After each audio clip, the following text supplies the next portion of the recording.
Hello all, जमा लक्ष्मी जय भोलेनाथ। दोस्तों कैसे हैं आप सब लोग।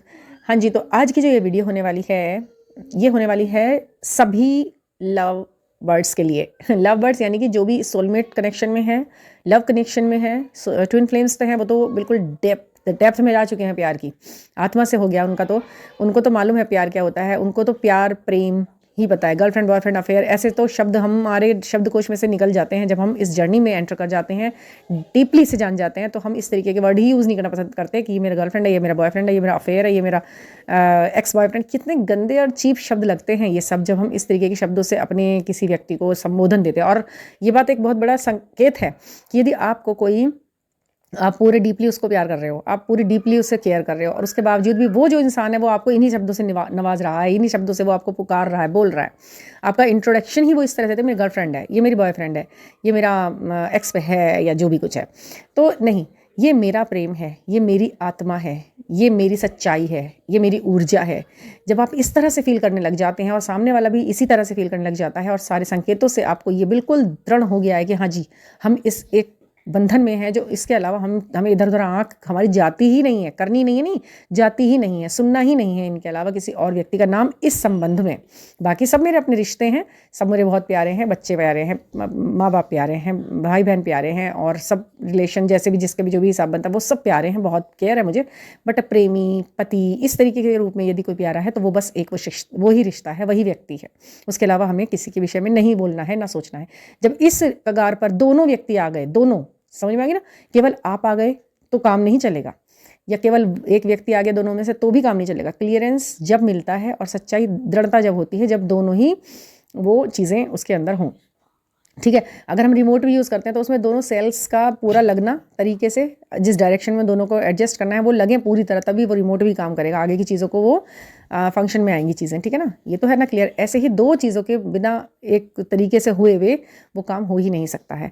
अच्छा जी, आज मेरे पास एक किसी का सवाल आया था, पता नहीं मैं उनका नाम लूँगी तो शायद उनको अच्छा ना लगे, लेकिन किसी सज्जन व्यक्ति ने मुझसे कहा था कि वही गुस्सा बहुत ज़्यादा आता है जब जब वो मुझे गुस्सा दिलाते हैं, वो दूसरों की बातों में रहते हैं, वो भड़काने पे चलते हैं, और वो मेरे रिस्पेक्ट का, जो मैं उन्हें रिस्पेक्ट देता हूँ उसकी उन्हें कोई इतनी केयर खास नहीं है। वो भागते हैं दूसरों की बातों में और मैं बस समझाने में रहता हूँ, या मैं अकेले मतलब जूझ रहा हूँ मैं इन स्थितियों से, और दुख होता है, फिर भगवान की तरफ मेरा मन जाता है। ठीक है ना, उन्होंने मुझसे ये बोला, तो मैं ये मुझे एकदम से लगा कि हाँ जी, ये तो एक टॉपिक होना चाहिए जिस पे हम खुलकर बात कर सकते हैं, क्योंकि ये तो जन सामान्य की प्रॉब्लम है।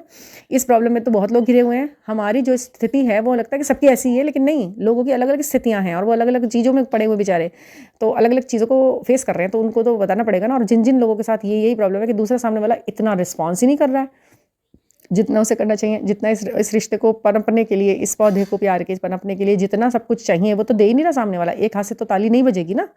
तो अब आप एक बात सोचिए कि जो इंसान आपको इतना, मतलब एक बात बताऊं मैं क्लियर आपको, किसी भी रिश्ते में हो सकते हैं, लेकिन ट्विन फ्लेम जर्नी के रिश्ते में यदि आप हैं तो सामने वाला ना बहुत बहुत उच्चतम स्तर पे होता है। वो भी जब आप इतना डीपली फील कर रहे होते हैं ना किसी के बारे में, और वो सामने वाला ऊपरी सतह से ही फील कर रहा होता है आपके बारे में, तो आप बिल्कुल ये बात डेफिनेटली समझ लीजिए, कोई और रिश्ता जरूर हो सकता है, पर वो ट्विन फ्लेम, देखो ये अलग रिश्ता है, ये अलग रिश्ता होता है। ट्विन फ्लेम एक ऐसा रिश्ता होता है जिससे हम जड़ से जुड़े हुए हैं। ऊपर ऊपर तने पत्ते ये चीज़ें अलग चीज़ है, जड़ से ही दो शाखाएं निकली हुई, जड़ है वो एक, जड़ एक है, और बाहर आके शाखाएं कितनी सारी हो रही है, फिर किसी शाखा को किसी दूसरे तीसरे से व्यक्ति से लगाव हो रहा है, क्या फीलिंग आ रही है, वो चीज़ मतलब ट्विन फ्लेम जर्नी से अगर कनेक्टेड नहीं कर रहे हैं तो ही ज़्यादा सही है। क्यों? क्योंकि इस जर्नी में तो बहुत कुछ खास है। देखिए, तड़पाना, रुलाना, परेशान होना, संघर्ष में जाना, ये तो हर रिश्ते में होता है। कार्मिक्स भी देते हैं, रुलाते हैं। अगर आंसू ही इस प्यार की, इस ट्विन फ्लेम जर्नी का आधार है कि आंसू बहुत होते हैं, तड़प बहुत होती है, तो रुलाता तो कार्मिक बहुत ज़्यादा बुरी तरह से है, परेशान बहुत करता है, अपने एक एक शब्द से तीर की तरह से आप पे जख्म करता है कार्मिक। तो क्या वो आपको ट्विन फ्लेम हो गया? या कितने लोग आपको परेशान इतना कर रहे हैं, कितने रोए हो आप, कितने कितने लोगों के लिए, तो क्या सारे आपके ट्विन फ्लेम्स थे? रोना, आंसू, दुख, संघर्ष ये देने वाले ट्विन फ्लेम नहीं होते हैं। क्लियर बात है।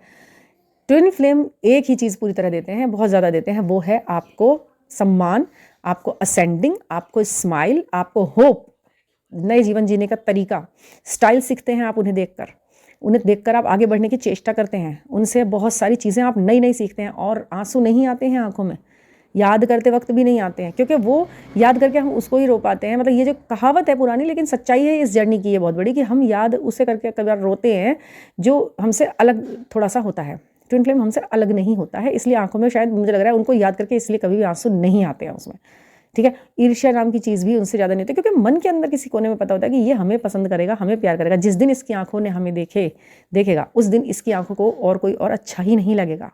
हमारी फीलिंग जो है वो इसकी फीलिंग बन जाएंगी, जैसे ही ये दोनों चारों आंखें एक ही डायरेक्शन में एक दूसरे को देखेंगी तब। तो इसको क्लियर समझो आप। हर कोई इंसान ट्विन फ्लेम जर्नी में हर किसी के साथ तो नहीं हो सकता, एक ही जने के साथ होगा ना। तो रो मत, परेशान मत। जो आपको परेशान कर रहा है, जो आपको रुला रहा है, जो अपना गुस्सा ऊपर रख रहा है, वो चाहे लड़की है, चाहे वो लड़का है, चाहे वो फेमिनाइन है, चाहे वो मस्कुलाइन है, उसको इतनी तवज्जो देने की कोई ज़रूरत नहीं है। आप खुद में बहुत कुछ है, सक्षम है, सफल हैं, एक हैं। आपके जैसा कोई दूसरा तो है ही नहीं दुनिया में। देखिए, जो इंसान दुनिया में कितने करोड़ों लोग हैं, लेकिन एक जैसा दूसरा कोई दूसरा है ही नहीं। चाहे वो कितना ही बदतर स्थिति में है, मतलब फाइनेंशियली या कैसी भी कुछ भी आदत है। मतलब रावण भी एक रावण जैसा दूसरा नहीं आया कोई दुनिया में, कंस जैसा दूसरा कोई नहीं आया। कंस था, रावण था, राम जी थे। एक ही जैसा एक ही होता है, चाहे वो बुरा है चाहे वो अच्छा है। इतने लोग, इतने हास्य कलाकार, इतने नेगेटिव किरदार निभाने वाले लोग हम लोगों के बीच में से चले गए, वो उनके जैसे एक ही थे वो, ठीक है ना। तो इसलिए आप भी अपने एक ही हैं, अपने जैसे आप एक ही हैं। अगर वो व्यक्ति आपकी वैल्यू नहीं समझ रहा है इस वक्त फ़िलहाल, तो आपको डिप्रेस होने की कोई ज़रूरत नहीं है। आप ये सोचिए, उन्होंने आपको खोया है, आपके जैसे दिल दिमाग वाले इंसान को खोया। कहाँ तक ढूंढेंगे वो इतने सारी क्वालिटी एक ही इंसान में जो वो आपको परेशान करके जा रहे हैं? जाने दीजिए, वो है उनका नसीब। एक टाइम पे आपको भी लगेगा भैया किसके पीछे भाग रहा था मैं, कैसी बुद्धि थी इसकी, बिल्कुल। और बुद्धि इंसान की जब खराब लगती है ना, तो फिर उसकी शक्ल और भी ज़्यादा बेकार लगने लगती है, चाहे वो कितना भी अच्छा क्यों लगता हो, कितना सुंदर क्यों ना लगता हो। ये सच है, बात कहने की बात नहीं है। ये दिल से, दिमाग से, व्यवहार से, आचरण से, सोच से, सबसे बड़ी बात सोच से प्यार करना चाहिए इंसान की, ना कि उसकी हरकतों से, उसके कपड़ों से, उसके आउटर लुक से, और उसके मतलब लटके झटके दिखा रहा है कोई इंसान, या कोई स्टाइल मार रहा है, कोई बाइक पे घूम रहा है, वो अच्छा लग रहा है। अरे उसके अंदर के शरीर में तो देखो क्या उनने क्या घास भरी हुई है, उस घास को देखो आप, क्या उगा रखे सिर के अंदर। शक्ल सूरत तो उसे माँ बाप की वजह से मिल गई, जैसी मिल गई, उसे उसको भी ठीक से मेंटेन करना नहीं रहा। अपने शक्ल सूरत का भी वो मान सम्मान नहीं रख पा रहा, अपने आप को इतना गिरा के इन चीज़ों में जाकर, तो वो कहाँ का खूबसूरत रह गया बताइए आप मुझको। ये जो फिल्म स्टार्स होते हैं ना, मतलब कुछ लोग इतने ज़्यादा अडिग होते हैं अपनी चॉइस के प्रति कि कोई सामने अगर कोई बिल्कुल हूर जैसा भी आ जाता है तो उसको नहीं छोड़ते अपने को वो दूसरे वाले व्यक्ति के लिए, क्योंकि उसको पता है कि मैंने इसके गुणों से अंदर से प्यार किया, और वो गुण हर किसी में नहीं आएंगे मुझे नज़र, हाँ ही नहीं वो दूसरे के साथ। तो उस चीज़ को आप समझिए, और किसी भी ऐसे व्यक्ति के पीछे भागने या उसके चक्कर में रोने से बचिए। आंखों के आंसू किसी के लिए भी नहीं निकालने, और जो आंसू निकलवा रहा है वो तो आपका अपना है ही नहीं, ये बात बिल्कुल डेफिनेट है, ठीक है ना। तो गुस्से को, दूसरा गुस्सा आपका झेले, इसके लिए क्यों आप प्यार करते हैं? इसलिए करते हैं कि जीवन में रिलैक्स आए, जीवन में प्यार आए, शांति आए, खुशहालियाँ आए, और वो दे रहा है आपको दुख तकलीफ़ें। तो क्या आपने वो दुख तकलीफ़ें रोने के लिए उसको अपनी ज़िंदगी में शामिल करना है? अरे छोड़िए, वो जब अपनी ज़िंदगी में आपको जो रियल होगा ना, रियल, देखिए अदर किसी को लेके आने में कोई फ़ायदा नहीं है अपनी ज़िंदगी में। मैं तो यही सलाह दूंगी, अगर आप सिंगल हैं और आप किसी ऐसे व्यक्ति को, ये तो आपकी सर्च चल रही है, मैं ना अगला वीडियो उसमें बनाऊंगी जो सेलिब्रिटीज़ हैं, जो बिल्कुल दिखाई दे रहा है, अप्रूव्ड दिखाई दे रहा है, प्रूफ के साथ कि ये ट्विन फ्लेम्स हैं, मैं उनके ऊपर वीडियो बनाऊंगी, उनके फोटोग्राफ्स के साथ वीडियो डालूंगी, उसको आप देखिएगा।